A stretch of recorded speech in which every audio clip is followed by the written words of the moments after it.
Now, I'm not going to act like I know what I'm talking about when it comes to all this crypto stuff, crypto scams, but it seems like MrBeast is involved in some shady crypto business, and it's something that he doesn't want to talk about. He does not want to address, which again becomes very upsetting for those people who just want to know, is MrBeast a good person or a bad person? Now, he kind of runs the best open charity, program business in the world. The whole entertainment and idea around MrBeast is that he's a given person, people are going to win money or prizes or something, and then he's involved in some sort of crypto business where he is trying to make a lot of money buying a lot of coins, whatever it might be in the crypto world, but then instantly dumps and sells the same day he makes a public statement that he invested into this crypto or whatever. Starting with Super. This is the project MrBeast is alleged to have made the most amount of money on, over $10 million based on a pre-sale of $100,000. As for evidence, we have leaked screenshots showing MrBeast telling Super's founder that he can do 100K. Then we have a wallet that both investigations trace to MrBeast, sending 100K to the pre-sale wallet. And then we have the same wallets getting millions of these Super tokens in a period of unlocks, which were almost all sold aggressively. Now,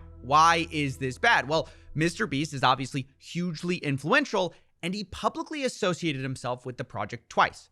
Once on March 3rd, 2021, he responded to a tweet with eyeball emojis. And then he interacted a second time on May 12th, 2021. This is much worse. MrBeast's response, Super? But what he doesn't say is that he'd already purchased a huge stake in Super at this point, and on the day that he's tweeting, he was selling tokens, allegedly. And remember the context. He's responding to the founder of the coin discussing a gym at eye-watering prices that's going to explode during the summer. And MrBeast's response is the coin he's selling. So publicly, it's signaling, hey, Super is this undervalued coin, and privately, MrBeast allegedly sold. Again, I'm not gonna act like I know what I'm talking about. I just know this info from CoffeeZilla's video. And in CoffeeZilla's video, it goes in depth into every little interaction MrBeast has had with some of these crypto businesses and messages and DMs and communications with other people who've worked with MrBeast. And pretty much how the video ends is that if we had more answers from MrBeast or more answers from others that was involved in some of this crypto business, we would have a clear answer if MrBeast did wrong and he knew he was doing wrong, or if other people did wrong on his behalf and MrBeast really did not know. Now, would it still be on MrBeast? Yes, because he's hiring these people, he's putting these people in charge of whatever fund that is doing all this crypto business, but it's still under MrBeast's name. This fund trades on MrBeast's name, as we've seen. They get in pre-sales based on his name. He tweets from his public account, and they're putting his name publicly on projects' websites instead of a fund. But when things go south, suddenly, oh, MrBeast, what? No, no liability, just because he's not sitting there physically pressing the buttons.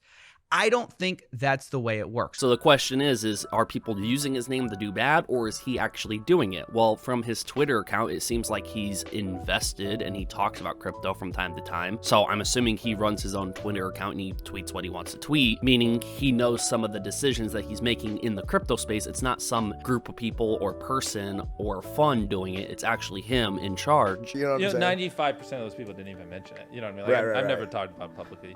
Yeah, but that last part isn't quite true. The reason we're all here is MrBeast tweeted about CryptoPunks the same day he bought them back in February of 2021. And then when he's on Logan Paul's Impulsive podcast, he talks about like buying like punks or something like that, which again, he is directly involved in and making those decisions. Well, I've already sold quite a few of them, so I don't. What?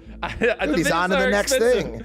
I bought a bunch of, so then I rolled the money into VeeFriends because Gary, same thing, called me. He's like, VeeFriends? I was like, I don't know, but last time I made money, sure. So is it him doing it, or is it a different group of people or a different friend of his doing it, or fun? So where does the blame still go? Well, the blame still goes to MrBeast. I still think he is being involved in these shady things. He's obviously not pulling out of them. He's not addressing it publicly when he's asked. And he didn't really answer to CoffeeZilla either. It was like a spokesperson who responded, a part of MrBeast's team or whatever. And the spokesperson really gave like a lawyered up sort of answer. Now, I ran these wallets by MrBeast, as well as the accusation, but I didn't get a reply. Instead, I got a heavily lawyered statement from a spokesman, where it doesn't really answer anything too much, but it does clarify that MrBeast is not the one controlling or doing the fund, managing the fund. It's somebody else doing it. Quote, "These investments were made and managed in consultation with industry experts to ensure full compliance with all appropriate rules and regulations.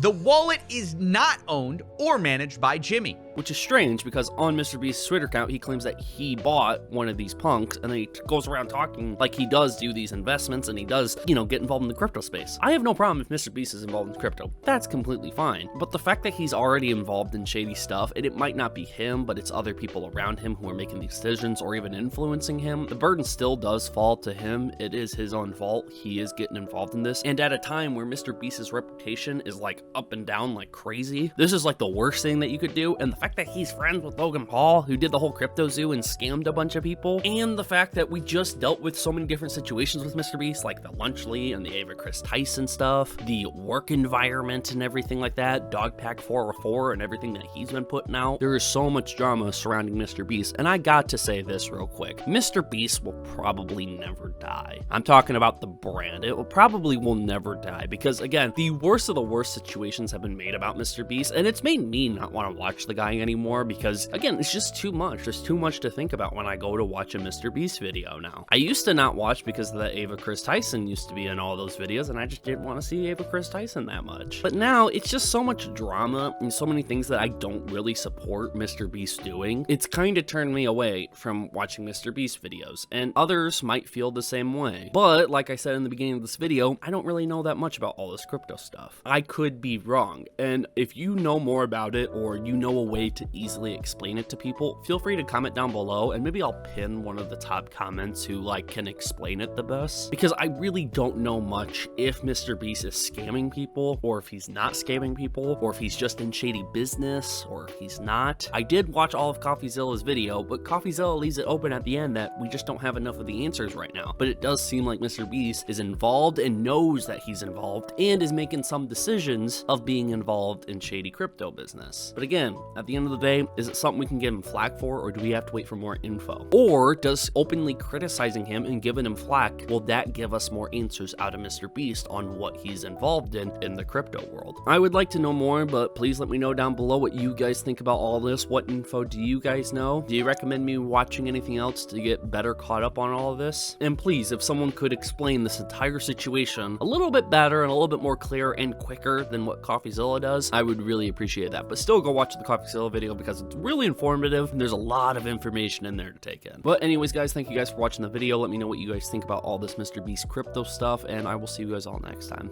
Peace.